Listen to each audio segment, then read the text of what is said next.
Today, I feel the need to step aside from the teaching series that we are currently in and take a few minutes to talk to you about what happened yesterday and offer you a pastoral response of at least what I am working through this morning. I did already post this a little earlier as I thought it was something important to get something out there, but I am now premiering it on the DaveCast. If you're like me, you woke up this morning with a myriad of emotions of anger, confusion, discouragement, sadness. One of the things that I've been taught over the years in counseling, particularly couples counseling, is that when a couple is in the midst of a heated conflict, that there's not going to be a lot of progress made because no one is listening. No one is listening. In the heat of conflict, they are only reacting to their pain. And so the best you can do as a counselor in that situation is to try to de-escalate things and maybe agree that it's important to find a better way and then, decide on another time, upon another time, to return and to begin addressing the issues that will lead to the healing of that relationship. Now, hear me. It's not that those issues aren't important. They are hugely important. It's not that some changes don't need to take place, because nothing's ever going to change if changes aren't made. But the couple is just not in a place where they can hear and receive it. I thought about that as I turned on the news and went on social media this morning. And I'll admit to you that I went to my favorite news sources that I knew were going to say the things that I wanted to hear. And my reaction on social media was to get riled up at the people who were posting the things that I disagreed with, or to get riled up in another way by the people who were posting things with which I agreed.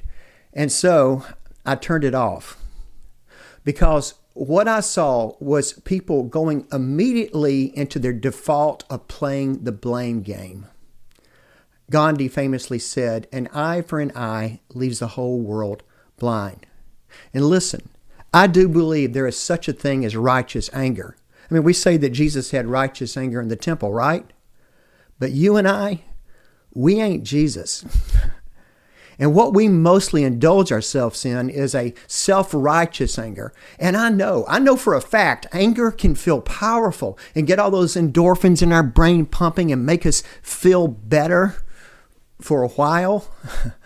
And for a while, it makes us feel powerful, but it's not going to lead anywhere. At least it's not going to lead anywhere good. When my kids would get in fights when they were young, and Teresa and I would come in and try to referee, they would be mad and yelling and stuff, and they say things, like, "Well, she started it," or, "Well, yeah, I know I did that, but they did this, and what they did was so much more worse than what I did." And they'd even give a justification for what they did by saying, "Yeah, I know I did that, but I was angry," as if anger was an excuse for bad behavior. And that's the exact same thing I'm seeing in the news and on social media.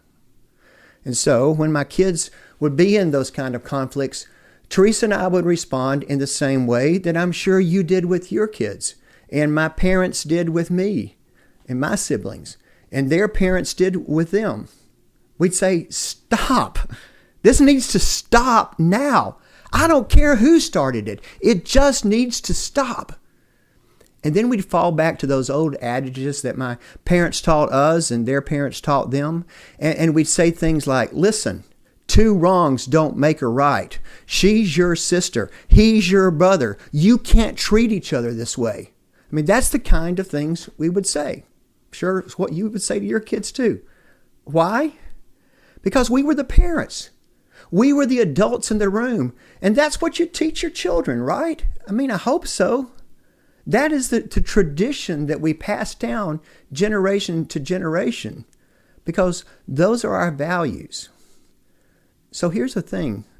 We know how to be adults. I mean, I believe that. Now is a time for us to stand up and be adults.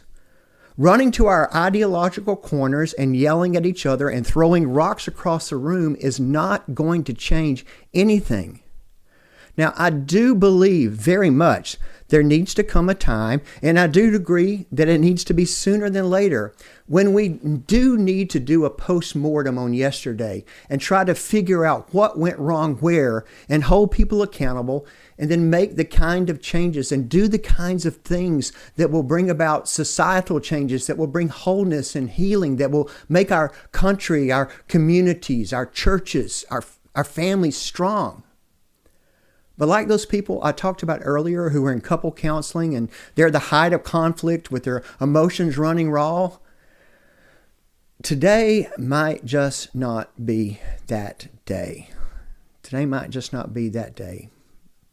I mean, the day is coming that a lot of things need to be addressed, but today probably isn't that day. And so what I want to say is, instead of running to our ideological corners and picking up our stones to throw across the room, today might just be a day we need to instead retreat to our prayer closets and pray for our country, pray for our leaders, and pray for ourselves. It's time for us all to do a lot of self-examination and ask God to reveal to us, what is it that we are doing? What is it that I have been doing that might be contributing to the problem that is causing this division? I mean, I know that will be my prayer today. None of us are perfect, but our words matter. The things we say, the things we post, they matter. You know, and at the end of the day, you're probably not going to ever change the mind of that person that you so vehemently disagree with, whom with you were so mad for that thing they said or that thing they posted. But with God's help, we can change ourselves. So let's work on that. You know, I add that it's almost a guarantee that you will never change that person's mind with words of anger and accusation. But you might just get your message across if you approach the conversation with humility and compassion, seeking first to understand, then to be understood. In the Sermon on the Mount, Jesus said, "You have heard that it was said, 'Love your neighbor and hate your enemy.' But I tell you, love your enemies and pray for those who persecute you, that you may be children of your Father in heaven."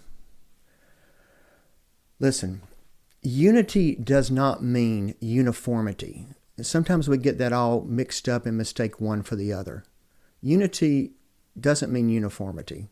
We're never all going to agree on everything. And there will be some with whom we will disagree vehemently. But how we treat one another is a much higher value than always having to be right. Let me close with this. As Teresa and I were talking this morning, she reminded me of those words from Psalm 19:14. "Let the words of my mouth and the meditations of my heart be acceptable in thy sight, O Lord, my rock and my redeemer." And those are good words for us all. God bless.